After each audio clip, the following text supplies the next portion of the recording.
बोलो लक्ष्मी नारायण की जय। बोलो जय श्री लक्ष्मी रमणा। ओम नमो भगवते वासुदेवाय नमः। जय श्री हरि, जय श्री लक्ष्मी नारायण, जय श्री राधे राधे। धर्मराज युधिष्ठिर कहने लगे कि हे पुंडरीकाक्ष, मैंने आपसे फाल्गुन मास के कृष्ण पक्ष की एकादशी अर्थात विजया एकादशी का विस्तार पूर्वक वर्णन सुना। अब आप कृपया करके मुझे फाल्गुन मास के शुक्ल पक्ष की एकादशी का क्या नाम है और इस एकादशी को करने से किस फल की प्राप्ति होती है, इस एकादशी के व्रत का क्या विधान है, इस एकादशी के व्रत को करने से किस फल की प्राप्ति होती है, वह सब कृपया करके आप मुझे बताइए। मैं ध्यान पूर्वक श्रवण करूंगा। भगवान पुंडरीकाक्ष बोले, फाल्गुन मास के शुक्ल पक्ष में आने वाली एकादशी को आमलकी एकादशी के नाम से जाना जाता है। आमलकी एकादशी के व्रत को करने से मनुष्यों के समस्त पाप कर्म नष्ट हो जाते हैं। आमलकी एकादशी व्रत के प्रभाव से 1000 गोदान का फल मनुष्य को प्राप्त होता है। हे राजन, महर्षि वशिष्ठ जी द्वारा बताई पौराणिक कथा का वर्णन करता हूँ। अब आप आमलकी एकादशी का महात्म्य ध्यान पूर्वक सुनिए। राजा मदांता बोले, महर्षि वशिष्ठ जी, यदि आप मुझ पर कृपा करते हैं तो किसी ऐसे व्रत की कथा को कहिए जिससे मेरा कल्याण हो एवं समस्त मनुष्य का कल्याण हो।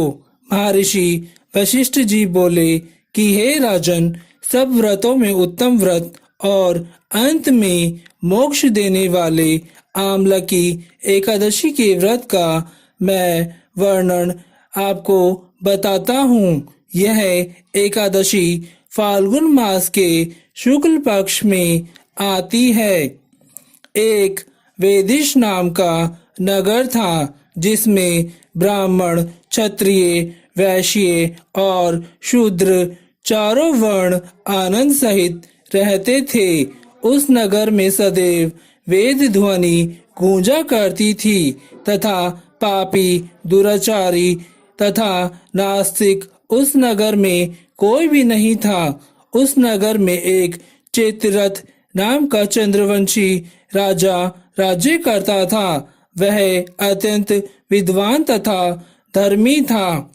उस नगर में कोई भी व्यक्ति दरिद्र व कंजूस नहीं था। सभी नगरवासी श्री विष्णु जी के भक्त थे और अबाल, वृद्ध, स्त्री, पुरुष सभी एकादशी का व्रत किया करते थे।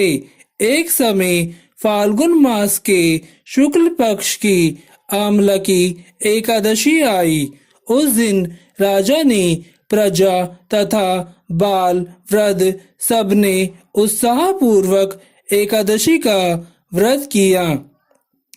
राजा अपनी प्रजा के साथ मंदिर में जाकर पूर्ण कुंभ स्थापित करके धूप, दीप, नैवेद्य, पंचरत्न आदि से धात्री आंवले का पूजन करने लगे और इस प्रकार स्तुति करने लगे, हे धात्री आंवले, तुम ब्रह्म स्वरूप हो, तुम ब्रह्मा जी द्वारा उत्पन्न हुए हो और समस्त पापों को नष्ट करने वाले हो।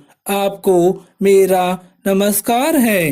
अब आप मेरा अर्घ्य स्वीकार करो। आप श्री रामचंद्र जी द्वारा सम्मानित हो। मैं आपकी प्रार्थना करता हूँ, अतः आप मेरे समस्त पापों को नष्ट कर दीजिए। उस मंदिर में सबने रात्रि को जागरण किया।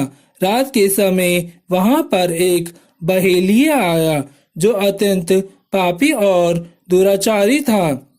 वह अपने कुटुंब परिवार का पालन जीव हत्या करके किया करता था। भूख और प्यास से अत्यंत व्याकुल वह बहेलिया उस रात्रि जागरण को देखने के लिए मंदिर के एक कोने में जाकर बैठ गया और भगवान श्री विष्णु जी और एकादशी महात्म्य की कथा सुनने लगा। इस प्रकार उस बहेलिये ने अन्य मनुष्यों की भांति उसने भी सारी रात्रि जागकर बिता दी। इस प्रकार उसका रात्रि जागरण भी हो गया। प्रातः काल होते ही सब लोग अपने अपने घर चले गए और बहेलिया भी अपने घर चला गया। घर जाकर उसने भोजन किया। कुछ समय बीतने के बाद उस बहेलिये की मृत्यु हो गई, मगर उसे आमलकी एकादशी के व्रत के प्रभाव तथा आमलकी एकादशी की रात्रि जागरण से उसने राजा विदुरथ के घर जन्म लिया और उसका नाम वसुरथ रखा गया। युवा होने पर वह चतुरंगिनी सेना के सहित तथा धन धान्य से युक्त होकर 10,000 ग्रामों का पालन करने लगा। वह तेज में सूर्य के समान, कांति में चंद्रमा के समान, वीरता में भगवान श्री विष्णु जी के समान और क्षमा में पृथ्वी के समान था। वह अत्यंत धार्मिक, सत्यवादी, कर्मवीर और श्री विष्णु जी का भक्त था। वह प्रजा का समान भाव से पालन करता था। दान करना उसका नित्य कर्तव्य था। एक दिन राजा शिकार खेलने के लिए गया। देवयोग से वह मार्ग भूल गया और दिशा का ज्ञान न रहने के कारण उसी वन में एक वृक्ष के नीचे सो गया। थोड़ी देर बाद पहाड़ी मलेच्छ वहां पर आ गए और राजा को अकेला देखकर मारो मारो शब्द करते हुए राजा की ओर दौड़ पड़े। मलेच्छ कहने लगे कि इसी दुष्ट राजा ने हमारे माता पिता, पुत्र, पौत्र आदि अनेक संबंधियों को मारा है तथा देश से निकाल दिया है, अतः इसको अवश्य मारना चाहिए। ऐसा कहकर वे मलेच्छ उस राजा को मारने दौड़े और अनेक प्रकार के अस्त्र शस्त्र उसके ऊपर फेंके। वे सब अस्त्र शस्त्र राजा के शरीर पर गिरते ही नष्ट हो जाते और उनका वार पुष्प के समान प्रतीत होता। अब उन मलेच्छों के अस्त्र शस्त्र उल्टा उन्हीं पर प्रहार करने लगे, जिससे वे मूर्छित होकर गिरने लगे। उसी समय राजा के शरीर से एक दिव्य स्त्री उत्पन्न हुई। वह स्त्री अत्यंत सुंदर होते हुए भी उसकी भ्रुकुटी टेढ़ी थी। उसकी आंखों से लाल लाल अग्नि निकल रही थी, जिससे वह दूसरे काल के समान प्रतीत होती थी। वह स्त्री मलेच्छों को मारने दौड़ी और थोड़ी ही देर में उसने सब मलेच्छों को काल के गाल में पहुंचा दिया। जब राजा सोकर उठा तो उसने मलेच्छों को मरा हुआ देखकर कहा कि इन शत्रुओं को किसने मारा है? इस वन में मेरा कौन हितैषी रहता है? वह ऐसा विचार कर ही रहा था कि आकाशवाणी हुई, हे राजा, इस संसार में भगवान श्री विष्णु जी के अतिरिक्त कौन तेरी सहायता कर सकता है? इस आकाशवाणी को सुनकर राजा अपने राज्य में आ गया और सुखपूर्वक राज्य करने लगा। महर्षि वशिष्ठ जी बोले कि हे राजन, यह आमलकी एकादशी के व्रत का प्रभाव था। जो मनुष्य इस आमलकी एकादशी का व्रत करते हैं वह प्रत्येक कार्य में सफल होते हैं और अंत में विष्णु लोक को जाते हैं। बोलो लक्ष्मी नारायण की जय।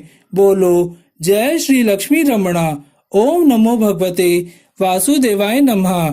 जय श्री हरि। जय श्री लक्ष्मी नारायण। जय श्री राधे राधे। अगर आपने अभी तक हमारे YouTube चैनल लाजपत दोतानिया को सब्सक्राइब नहीं किया है तो जल्दी से सब्सक्राइब करके बेल आइकॉन की घंटी को ऑल पर सेट कर लें। इससे होगा ये कि हमारे यूट्यूब चैनल पर कोई भी नई वीडियो के अपलोड होने की नोटिफिकेशन आपको तुरंत मिल जाएगी। और वीडियो को पूरा वॉच करें। अगर आपको वीडियो अच्छा लगा हो तो वीडियो को ज़्यादा से ज़्यादा लाइक करें, शेयर करें और एक बहुत अच्छा सा कमेंट करना ना भूलें। बोलो लक्ष्मी नारायण की जय। बोलो जय श्री लक्ष्मी रमणा। ओम नमो भगवते वासुदेवाय नमः। जय श्री हरि। जय श्री लक्ष्मी नारायण। जय श्री राधे राधे।